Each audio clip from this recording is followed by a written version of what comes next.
Hi, I'm Rachel, and welcome to Right Up Our Alley. Today, I have on the table for you guys the curriculum picks for our preschooler and kindergartner. And I put them together simply because my preschooler does a little bit of kindergarten, and my kindergarten does a little bit of kindergarten and first grade. So it's easier to just kind of mix them all together and show you guys kind of what we all picked. But before I do that, I really want to give a sincere thank you to all the subscribers. I am astounded that there's 20 of you guys. The fact that there's more than two, which is my best friend and my mama. Those were the first to subscribe, and the fact that there's more than that is just wonderful. I'm happy to see that I'm reaching people and hopefully helping the best I can, because that's my goal for this channel. And I really look forward to growing this community with you guys. So if you ever have a question or want me to do a specific video on something, please feel free to comment down below in any of my videos, and I promise to do them, and I will read every single one of them. And if you are not a subscriber, please consider doing so. I want to make this community as big as possible to have a wonderful support system for everyone that's out there watching, because that is really my goal for this whole platform. So let's get to our curriculum picks. All right. So this is a little bit of a difficult video to shoot, I have determined. I've tried to film it one-handed and it's just not going to work out well. So I'm going to do it just like this style, and it might seem a little awkward because I'm coming from the side here, but I need both my hands. So I hope you guys can understand that. We're going to do this subject style.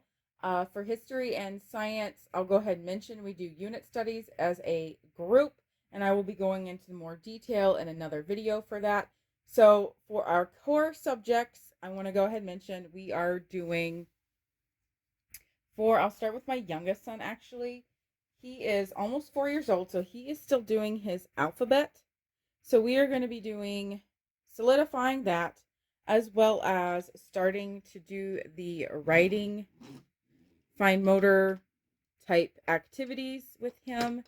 And then we will be doing just letter finds, just really solidifying his alphabet, and maybe going into the actual sounds at some point, but I'm not going to rush that. We kind of go at our own pace here, and if you are ready to learn, go for it. If you are not, then you do not have to do so. And this material comes from Moffatt Girls, and it is their alphabet curriculum. For my daughter, she is almost 6 years old, so she is going to be going into the kindergarten level, technically by age, but she is in the middle between kindergarten and first grade. So I find that this course level for the Good and the Beautiful, level K, is a little bit more on her level. She's probably more at a unit 2 level in this actual course book, but I find that, review never really hurts. So we're going to be reviewing for the first probably couple weeks to a month, because she knows a good amount of these first ones, of these sight words, and then we'll move on to the other ones. But basically it's just a review, and believe it or not, she's already done a couple of lessons because I got this out to do the video and she was super excited. So she's like, I'm ready to do it now. But for example, something like lesson 11, they go over the k sound with the CK, and there are a lot of fun manipulative activities and centers that I do from Moffatt Girls usually, but also on Teachers Pay Teachers in general, that I will add and supplement to this, just simply because there is a lot of independent time with my older son. I'm working with him for at least an hour usually a day. So I'd like to have that time as learning activities for the kids. So I like to have centers for that. And just to give you a glimpse at what the new edition looks like for level K, it's very vibrant. I've looked at all the new editions, and I really have enjoyed the looks of them. I like how they break them down into different units and then give an overall view of what that unit is going to entail. So I think that's a really nice way to lay it out. And all of the spell words are usually within the actual lesson now. So that is really I like the way they do that. And then there's little mini books that we have, and we use tablets for our books. We have everything on the tablets for the kids, and they read on there. And in addition to reading for my daughter, let's get this out of the way, we do Bob books. So she's almost done with this set, and we will probably move on to the next set. I feel like she's just pretty much ready for it. It just kind of gives a glimpse to what each comes in this set to get an idea. Socks, the fox. So if your kid has an idea of, if they can sound out socks and fox, then they're pretty good on that. It's just really just the sight words at that point and whether or not they know those. And you can go online and it tells you the different sight words for each book if you kind of need to know which level they're at in the Bob books. In addition to Bob books, I absolutely love Usborne. I don't think I know a family that homeschools that does not love Usborne. So this is the My First Reading Library. It is huge. It contains the very first reading set as well as the Usborne first reading set as well. So it contains both sets in this one big box. And it starts off with the kid reading, you reading one side, and then the kid reading the other side. I don't know another series that does this. This is an awesome series. I have had success with it with my older son.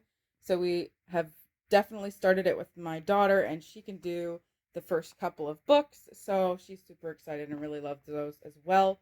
When you get into the first reading set, they start reading a little bit more independently. You can help them along as well, but by this time they should be reading, Everyone Went Home, etc. type material. So that is just the books that we read in addition to the language that we learn.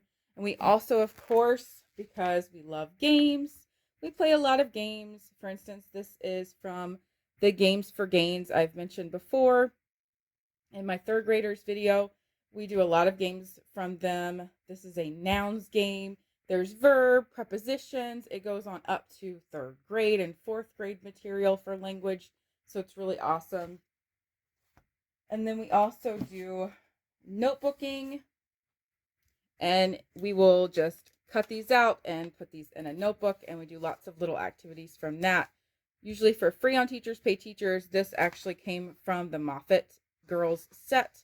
So I kind of pick and choose what I want to use for the journaling. And I'll show you an example of a math journal in a second. It's the same kind of idea. And then we'll do sight word activities like this one, as well as a lot of different ones we have found from Pinterest.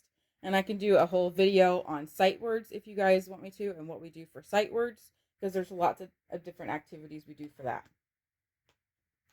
And then also for language for my daughter, she's getting into blends. We've done phonics made fun from Moffatt Girls.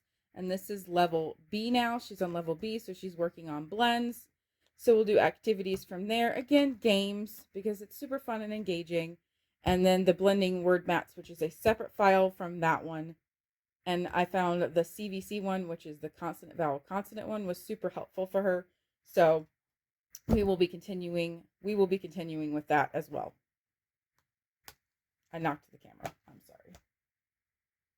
And that is it for language, which is a lot. It looks like a lot, but there's a lot that goes into language. I think language is super important to learn.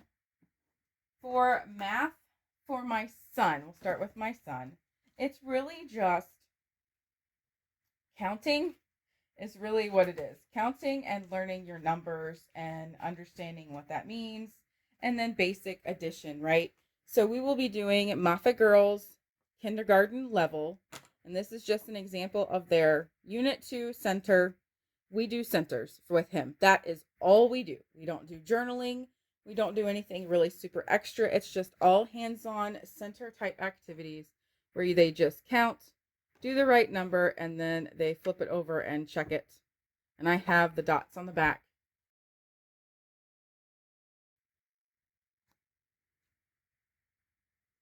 for the answers. And that is all we do for math. We just do this Moffatt Girls Kindergarten Math Made Fun set, and that is all we do. It's super fun and engaging. Son and I will do these together, and then once we have introduced that concept, it will get put in the rotation in the basket for him to pick up whenever he would like to use it. For my daughter, it is a little bit more involved, but the same kind of idea.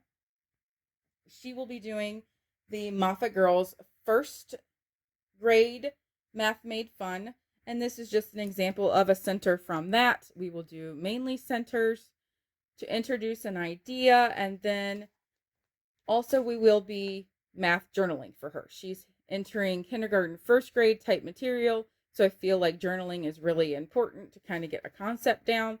So she'll be doing things like this as just an example of fact family houses.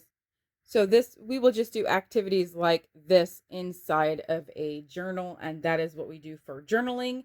Basically, how I get my journal ideas is I Pinterest, I Google, and you can get a lot of ideas from looking at teachers' charts when you talk about topics. So if I want to do a fact family and I want to teach that concept, I will Google something like fact family charts, or anchor charts is what they're called.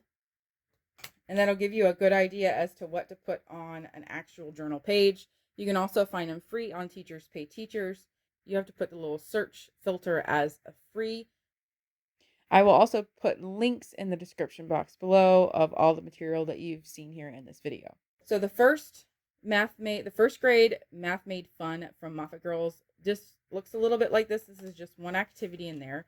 So you will find the matching emoji and then put it here. So for instance, this emoji matches this one, so I know I write the number 48 here.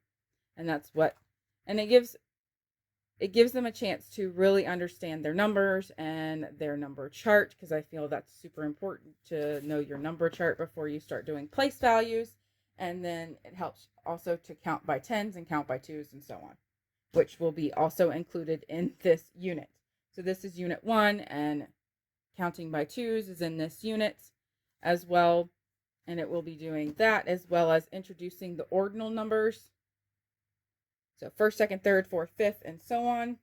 And it'll do little puzzles like this, and I have one already cut up, and then you just kind of assemble it, and it'll look like this when you do put it together, and the kids can kind of see, okay, first, second, third, and so on. And they get to know those numbers and letters. For instance, that one that I showed you has numbers. So you'll get to know both, and I think it's important for the kids to know the words and the numbers. That is what we do for language and math. Again, I will show you guys next week what our science and history looks like in terms of a huge family. Thanks for watching. If you liked this video and found it useful, please give it a thumbs up. I would appreciate it. We'll see you guys next week. Bye.